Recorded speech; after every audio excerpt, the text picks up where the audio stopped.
Good evening, Namaskar, Adab, how are you friends? I hope that all are fine. So guys, as usual, today I am here with you guys with a new current affair. Guys, आपने जो है अभी एक issue जो news में रहा है, हम थोड़ा सा उसको थोड़ा डिटेल में देखते हैं। मैं थोड़ा सा आपको स्टोरी के माध्यम से बताता हूँ कि एक बच्चा आरव, थोड़ा डिटेल में समझ जाएंगे आप लोग। एक बच्चा आरव जो है वो इंटरनेट का इतना यूज करता है, सोशल मीडिया चैनल्स जैसे फॉर एग्जांपल जो है फेसबुक है, इसके बाद इंस्टाग्राम्स है, ये जितने भी चैनल स्नैपचैट्स है ये यूज करता है। वो स्कूली बच्चा जो है वो इतना जो है मीडिया और जो सोशल मीडिया एडिक्टिव है कि वो जो है मोबाइल को छोड़ता नहीं है। तो एक दिन उसकी मम्मी मॉर्निंग में आके बोलती है उसको कि बेटा आरव उठ जाओ, 8 बज गए हैं और अभी आपको स्कूल में जाना है। तो वो बच्चा जो है वो सो रहा होता है और उसका साइड में उसका मोबाइल पड़ा हुआ है, तो उसमें जो है सोशल मीडिया जो प्लेटफॉर्म है वो खुले हैं, जो है इंस्टाग्राम चालू है। और वो बच्चा बाद में पता चलता है कि बच्चा रात को 3 बजे सोता है, मतलब ये सोशल मीडिया यूज करता है जो है प्लेटफॉर्म्स। तो उस बच्चे की जो ग्रेड है, उसकी जो पढ़ाई की जो स्कूल में जो परफॉर्मेंस है वो डे बाय डे उसकी डिक्लाइन होती जा रही थी। और वो जो बच्चा है वो ना उसका मेंटल सेटअप जो है वो भी अच्छा नहीं था, वो लोनलीनेस रहना पसंद करता था और वो पूरे दिन जो है इस पे सर्फिंग में लगा रहता था, इंटरनेट सर्फिंग में। तो ये तो एक सिनेरियो जो है। अभी बात करते हैं जो इसी इश्यू में, दूसरे दिन मॉर्निंग में वो बच्चा उठता है और वैसे ही जो है जैसे रात को वो सर्फिंग करके सोता है, लेकिन जो मॉर्निंग में उठ के जब वो चेक करता है तो सारे प्लेटफॉर्म्स बंद होते हैं। फॉर एग्जांपल इंस्टाग्राम, फेसबुक, सब जब इसमें जो भी खोलता है वो ओपन नहीं होता है।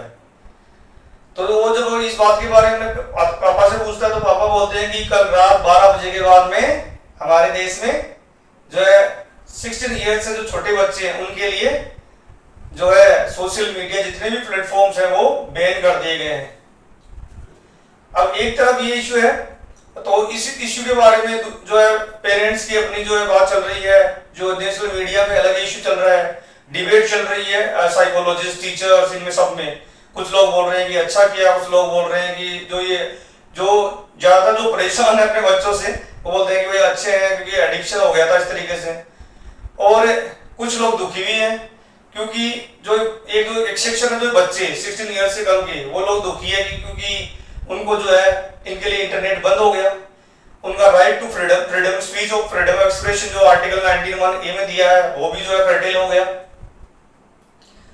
और एक दूसरे सेक्शन के बच्चे जो ग्रामीण रूरल एरियाज में या जो है रहते हैं, और वो बच्चे जो है इंटरनेट से, और भी जो अर्बन एरिया में भी जो बच्चे रहते हैं वो बच्चे जो है उस सोशल मीडिया प्लेटफॉर्म का यूज करते हैं, जैसे कुछ पेंटिंग वेंटिंग भेजते हैं उसके थ्रू यूज करके अपने, या फिर अपनी क्रिएटिविटी, फॉर एग्जांपल कुछ इंग्लिश सीखते हैं उन चीजों से, तो वो एक जो है जो कंस्ट्रक्टिव यूज करते हैं सोशल मीडिया का प्लेटफॉर्म का, तो वो उनके लिए वो दुखी है उस चीज से।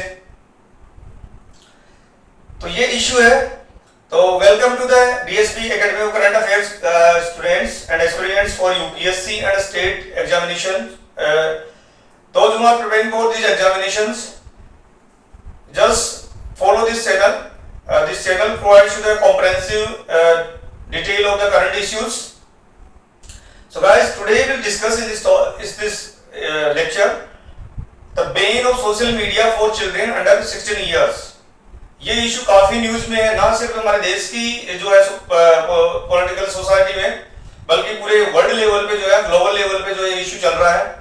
अभी रिसेंटली सबसे पहले जो ऑस्ट्रेलिया ने जो है अपने कंट्री में जो है 16 ईयर से कम बच्चों के लिए सोशल मीडिया जो है वो बैन कर दिया है, प्लेटफॉर्म जितने भी इंटरनेट है वो बैन कर दिया है।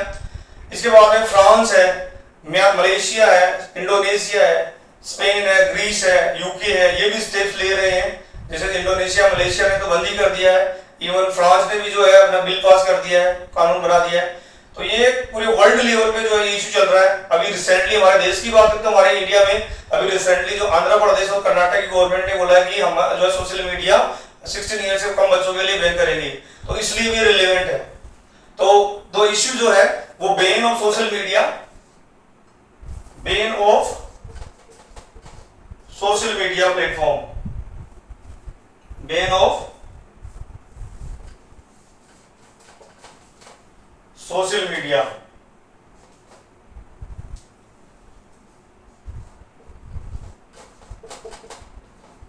फॉर चिल्ड्रेन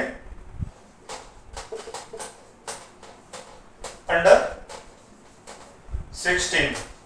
ये इश्यू है गैस, ये जो इश्यू है, ये टॉपिक जो है आप लोगों के लिए, जैसे यूपीएससी की प्रिपरेशन कर रहे हैं या फिर आरएएस वगैरह स्टेट पीसीएस की एग्जाम कर रहे हैं, तो this issue can also be क्या है, ऐसे निबंध भी बन सकता है, ऐसे बन सकता है कि is ban of the social media is good और नॉट। तो इस ये इश्यू जो है ये काफी कंट्रोवर्सी में है। जस्ट में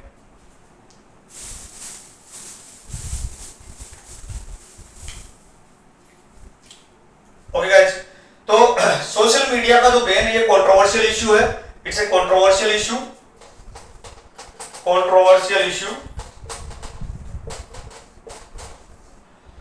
मैंने कॉन्टेक्स्ट आपको बता दिया, संदर्भ बता दिया इस इश्यू का, और जो है इसलिए न्यूज में है। अब बात करते हैं इस इश्यू की, तो पहले हम बात कर लेते हैं कि why should there be the ban of the social media for the children under 16। आपने देखा होगा कि हमारे जो वर्ल्ड लेवल पे बॉडी है, वर्ल्ड हेल्थ ऑर्गेनाइजेशन, और हमारे देश में भी जो मेडिकल काउंसिल ऑफ इंडिया, इनके बहुत सारे जो रिसर्च और जो साइकोलॉजिस्ट के रिसर्च से ये पता चला है कि जो बच्चे का जो ऑन स्क्रीन टाइमिंग जैसे बढ़ता है, तो उनका ऑफ स्क्रीन टाइमिंग जो स्टडी में रिटेंशन पावर कम हो जाती है उनकी। इनके बाद में उनको एंजाइटी के विक्टिम बन जाते हैं वो। इसके बाद में साइबर बुलिंग करते हैं, साइबर बुलिंग के विक्टिम भी हो सकते हैं वो। और जो है बच्चे जो है वो उसके एडिक्शन में हो जाते हैं, वो जिससे उनका मेंटल जो है हेल्थ जो गिर जाती है, डिक्लाइन हो जाती है। वो सोसाइटी में नहीं रहना पसंद करते हैं, लोनलीनेस पसंद करते हैं। फोमो एक है जो है, फोमो बीमारी का शिकार हो जाते हैं, विक्टिम जो बन जाते हैं वो, कि मैं जो है first of the missing one. First of missing one का मतलब होता है कि मैं जो है वो नोटिफिकेशन नहीं देख रहा हूँ सोशल मीडिया पे, और बच्चे यूज कर रहे हैं, तो ये डर के भी शिकार हो जाते हैं। तो इसलिए जो है सोशल मीडिया का बैन इसलिए जो है ज्यादातर हमारे देश की इसमें चल रहा है। साइबर बुलिंग है, डीप फेक है, इसके बाद में डिजिटल अरेस्ट है। और बच्चे जो है ज्यादातर क्या होता है, उनको मेंटल पढ़ाई पे जो है फोकस नहीं कर पाते हैं, ना कि जो स्पोर्ट्स जो है हमारे यहाँ पे जो स्पोर्ट्स चलते थे, जो यूज करते हैं पहले, मतलब स्पोर्ट्स में जो बच्चों का जो कैरियर होता है उसमें भी इफेक्ट करते हैं ये सोशल अर्ली लाइफ में उनकी। तो इसलिए भी जो है ये जरूरी है। तो इसलिए सोशल मीडिया के बैन की बात चल रही है। अगर हम बात करें सोशल मीडिया के बैन के लिए, तो हमारे यहाँ पे कुछ लीगल प्रोविजंस है कॉन्स्टिट्यूशन में। जैसे आर्टिकल 19(1)(a) जो है वो बच्चों को freedom of speech and expression provide करता है, लेकिन still there are the reasonable restrictions, है ना। रीजनेबल रिस्ट्रिक्शन दिए हुए 8 टाइप्स के रीजनेबल रिस्ट्रिक्शन। उसमें जो है मोरलिटी, पब्लिक ऑर्डर जो है, इसके बाद में आपका जो है डिफेमेशन, इंसाइटमेंट ऑफ ऑफेंस, और security of the Nations, unity and integrity of nation, friendly relation of the countries. तो उनमें कुछ रीजनेबल रिस्ट्रिक्शन दिए हुए हैं, तो इसलिए भी बच्चों को जो है सो दैट उनका जो है डेवलपमेंट अच्छा हो सके। हम बात करें एक आर्टिकल है right to life and liberty, right to life and dignity, तो उसमें भी राइट टू लाइफ डिग्निटी की बात करता है। तो उनका मेंटल एंड जो है फिजिकल डेवलपमेंट अच्छा हो, तो उसके लिए भी हमारा जो है कॉन्स्टिट्यूशन बात करता है। एक हमारे कॉन्स्टिट्यूशन में आर्टिकल है 15(3) जो ये बात करता है कि जो है स्टेट जो है सोशियो एंड जो सोशियो इकोनॉमिक जो है बच्चों के और वुमेन्स के जो मेंटल डेवलपमेंट के लिए, उनके डेवलपमेंट के लिए जो है स्टेट कुछ जो मेजर ले सकता है। इसके बाद में बात करें हम एक directive principle of state policy में आर्टिकल 39(E) एंड F, जिसमें भी बच्चों के जो है डेवलपमेंट की बात करते हैं, विकास की बात करते हैं, उनकी mental and moral mental development की बात होती है इसमें, मेंटल एंड। तो इसलिए जो हमारे यहाँ पे कोई और हमारे यहाँ पे लीगल रूप से कई कानून बने हुए हैं, जैसे पॉक्सो एक्ट है 2012, protection children from sexual offences, juvenile justice act 2015। इसके बाद में भारतीय न्यायिक संहिता की कुछ जो सेक्शंस है जिन्हें बच्चों को साइबर बुलिंग और जो है ऑनलाइन क्राइम से जो है से डील करते हैं बच्चों से रिलेटेड। इसके बाद में बात करते हैं हम लोग बच्चों से रिलेटेड ही इंफॉर्मेशन टेक्नोलॉजी 2000 कानून है। इसके बाद में जो है IT information technology guideline for digital media ethics and digital media intermediate and guide for digital media intermediate and ethics rule है ना, ये जो 2021 में बनाया हुआ है। तो ऐसे बहुत सारे रूल्स बने हुए हैं बच्चों के, लीगल कानून भी बने हुए हैं, कॉन्स्टिट्यूशन प्रोविजंस भी है जो बच्चों के मेंटल, फिजिकल और जो उनके जो मोरल डेवलपमेंट की बात करते हैं। तो इसलिए भी जो है वो मतलब इसके पक्ष में बात कर सकते हैं हम लोग कि क्यों बैन करना चाहिए। अगर हम बात करें कि इसकी क्रिटिसिज्म क्यों की जा रही है, ये क्रिटिसिज्म इसलिए की जा रही है कि right to speech and expression बच्चों को भी जो है वो मिलता है, आर्टिकल 19A में मिलता है। इसके बाद में राइट टू इक्वलिटी आर्टिकल 14 में सभी को इक्वलिटी का जो है अधिकार देता है, इसलिए भी जो इसके अगेंस्ट में जो है ये पॉइंट बन सकते हैं। अगर हम बात करें और कुछ पॉइंट्स की क्यों जो है इसको क्रिटिसाइज किया जा रहा है, इसके बाद में कि ये जो है अगर इसको बैन करेंगे तो कैसे करेंगे बच्चों के लिए, ब्लैंकेट बैन कैसे होगा, तो ये भी जो है इश्यू है। और जो है बहुत सारे बच्चे ऐसे हैं देश में जो क्रिएटिवली इसको यूज करते हैं सोशल मीडिया को, जैसे कुछ बच्चे अपनी स्किल बढ़ाते हैं उससे, चाहे इंग्लिश एजुकेशन लैंग्वेज हो गई, चाहे आप अपना कोई वर्क हो गया वो सीखना उससे, तो वो भी उनके लिए एकदम डिजिटल डिवाइड का काम करेगा, इसलिए भी क्रिटिसिज्म किया जा रहा है। अगर हम बात करें अब इसके चैलेंजेस की, तो चैलेंजेस की बात करें तो इसमें बहुत सारे जो है, अगर डिजिटल मीडिया जो है इसको बंद सोशल मीडिया बंद करेंगे बच्चों के, तो why it's not the possible, क्यों नहीं है, मतलब जो इम्प्लीमेंटेशन के लिए कारण क्या है, चैलेंजेस क्या हो सकते हैं। तो उसकी बात करें तो पहला तो ये है कि इसको कैसे बच्चों की एज का पता लगाएंगे कि ये बच्चा जो है इसको इन्फोर्सेबल कैसे करेंगे, क्योंकि बच्चे जो है वो उसका अपने पेरेंट्स की आईडी भी यूज कर सकते हैं और जो है सोशल मीडिया प्लेटफॉर्म जो कम्युनिटी के वो भी यूज कर सकते हैं। कुछ बच्चों को जो स्कूल्स में व्हाट्सएप वगैरह से पढ़ाया जाता है, मतलब कंटेंट मिलता है उनको टेलीग्राम वगैरह से, तो उनके लिए भी चैलेंजेस हो सकते हैं। बात करें एक तो डिजिटल डिवाइड बन जाएगा, जो बच्चे सीखना चाहते हैं उनके लिए जो है ये एक तरीके से जो है बोन नहीं बल्कि बैन बन जाएगा, एक तरीके से कर्ज हो जाएगा, श्राप हो एक तरीके से बैन करना। अगर हम बात करें इसमें तो और क्या चैलेंजेस हो सकते हैं, यूनियन और स्टेट गवर्नमेंट का कोऑर्डिनेशन, क्योंकि जो है यूनियन गवर्नमेंट जो है डिजिटल ये सोशल मीडिया जो इंफॉर्मेशन टेक्नोलॉजी है ये आती है यूनियन की एंट्री नंबर 31 में, तो उसमें यूनियन गवर्नमेंट का जो है ये दायित्व होता है, तो स्टेट गवर्नमेंट कैसे उसको इम्प्लीमेंट करवाएगी, ये यूनियन लिस्ट में आता है। और अगर हम बात करें चैलेंजेस की, तो सोशल मीडिया प्लेटफॉर्म्स पे जो है भाई क्यों जो है ये इम्प्लीमेंटेबल नहीं हो सकता है, कैसे मतलब कारण क्या हो सकते हैं। अगर हम बात करें तो जो है बहुत सारे ऐसे जो है प्लेटफॉर्म्स है जहां पे आईडी की जरूरत नहीं होती है, आजकल कुछ जो है लीड करते हैं उसमें रिस्पॉन्सिबिलिटी में, तो ये भी जो है बच्चे बच सकते हैं इससे। तो ये बहुत सारे चैलेंजेस है इसके इम्प्लीमेंटेशन में। जब बात करें हम लोग वे फॉरवर्ड की, वे फॉरवर्ड का मतलब होता है कि इसका क्या वे फॉरवर्ड होना चाहिए, क्या सॉल्यूशन होनी चाहिए। देखो सिर्फ जो है बैन करना सॉल्यूशन नहीं है, blanket ban is not solution, but there should be the graded response against this misuse of social media by children. पहली बात तो ये है कि वो इसमें ना सिर्फ जो है ब्लैंकेट बैन होना चाहिए, बल्कि इसमें जो है जो डिजिटल मीडिया प्लेटफॉर्म्स है, जितने भी सोशल मीडिया प्लेटफॉर्म है उनकी रेस्पॉन्सिबिलिटी भी तय होनी चाहिए।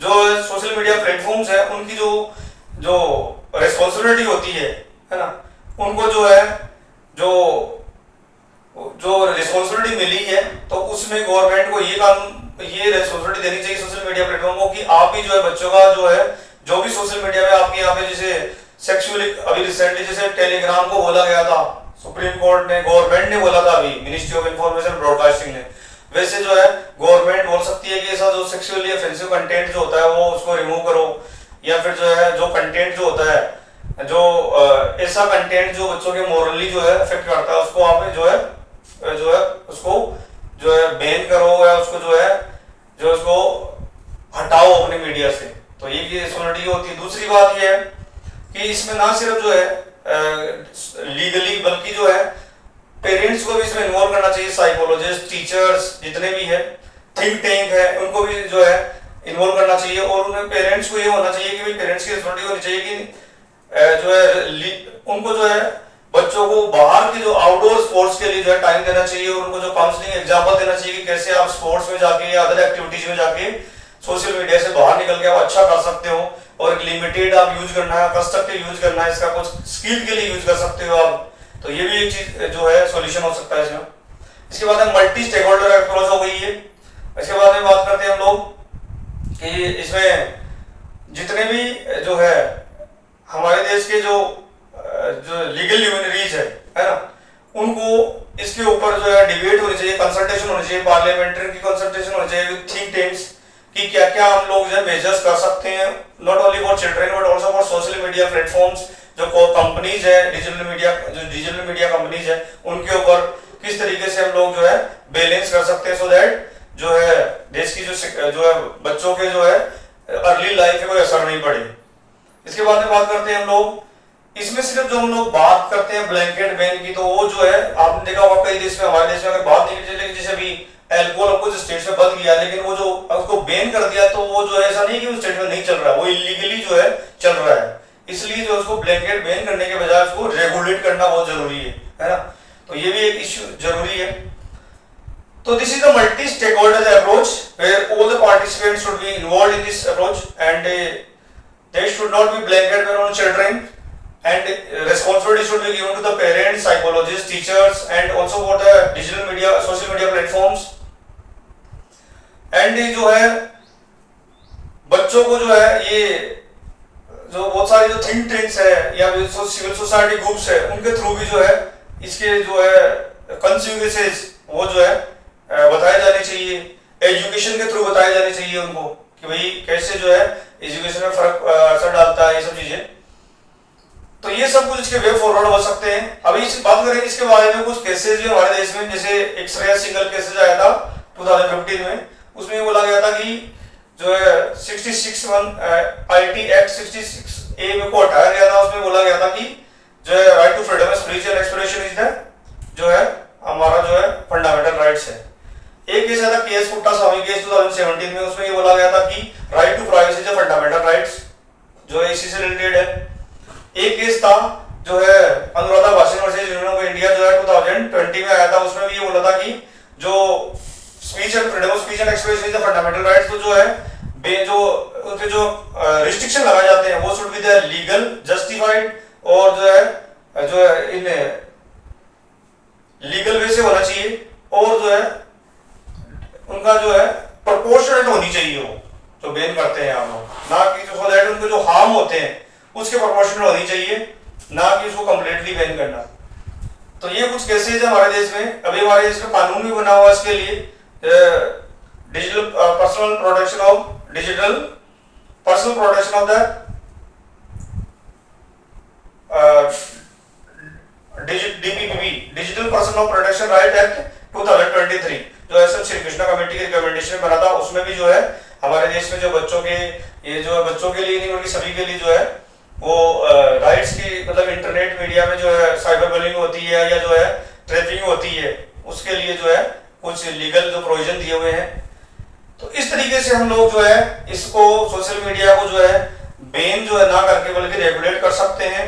और हमारे देश में जो है जिन देशों ने जो बैन किया है वो उनका अलग सिस्टम, उनका अलग स्ट्रक्चर है, वो अपने सिस्टम जो है उनके जो लूप होल्स को कैसे डील करते हैं वो जानते हैं। लेकिन हमारे देश के जैसे हमें पता है फॉर एग्जाम्पल जैसे आंध्र प्रदेश और कर्नाटक ने बोला कि हम बैन करेंगे, लेकिन जो है यूनियन गवर्नमेंट जब कोऑर्डिनेट नहीं करेगी फेडरल लेवल पे तो कैसे उसको बैन कर सकते हैं हम लोग, और स्टेट कोऑर्डिनेट नहीं करेंगे तो कैसे हो सकता है। तो इसलिए मल्टी स्टेक होल्डर अप्रोच है, जितने भी स्टेट्स है उनका भी कोऑर्डिनेशन जरूरी है, यूनियन गवर्नमेंट का कोऑर्डिनेशन जरूरी है, और जो सिविल सोसाइटी का कोऑर्डिनेशन जरूरी है। क्योंकि जो भी चीज कानून जो बनता है ना, कानून का इम्प्लीमेंटेशन तभी होता है 100% या इफेक्टिवली जब सोसाइटी उसका जो है कोऑपरेट करती है गवर्नमेंट से। तो सोसाइटी कोऑपरेट करती है तभी इसका इम्प्लीमेंटेशन होता है। तो इसलिए जो है ये इश्यू जो है उसको जो है मल्टी स्टेक होल्डर अप्रोच से डील किया जाना चाहिए। और तो गाइस आज के इस इश्यू में आपको जो है ये कैसा लगा इसके लिए अपने कमेंट जरूर देना। और tomorrow will bring some new issue with new facts and new concepts. और अगर आपको इशू अच्छा लगा तो डीएसपी एकेडमी करंट अफेयर्स को फॉलो कीजिए, सब्सक्राइब कीजिए और जो है लाइक कीजिए। हम बात करते हैं ये अब ये इशू किसके लिए इंपॉर्टेंट होता है। जैसे यूपीएससी में इसमें क्वेश्चन आ जाता है कि सोशल, एक तो ऐसे भी आ सकता है digital media is a Ben और बोन और फॉर चिल्ड्रन अंडर 16 इयर्स। और एक ये हो सकता है क्वेश्चंस बन सकते हैं इसमें कि सोशल मीडिया का जो चिल्ड्रन के लिए बेन हो रहा है जो है, क्या उसमें जो है उसके बारे में क्रिटिकली एनालाइज करो आप, है ना। और स्टेट एग्जामिनेशन जैसे आरएएस वगैरह हो गई, स्टेट एग्जामिनेशन में उनमें भी जो है ये क्रिटिकली एनालाइज या जो 10 मार्क्स का क्वेश्चन होता है उसमें जो है आपका जो असेसमेंट हो सकते हैं। तो इसलिए जो है ये करंट अफेयर इंपॉर्टेंट है, तो देखते रहिए और जो है नया जो इश्यू लेके हाजिर होंगे हम लोग। तब तक के लिए थैंक यू, धन्यवाद।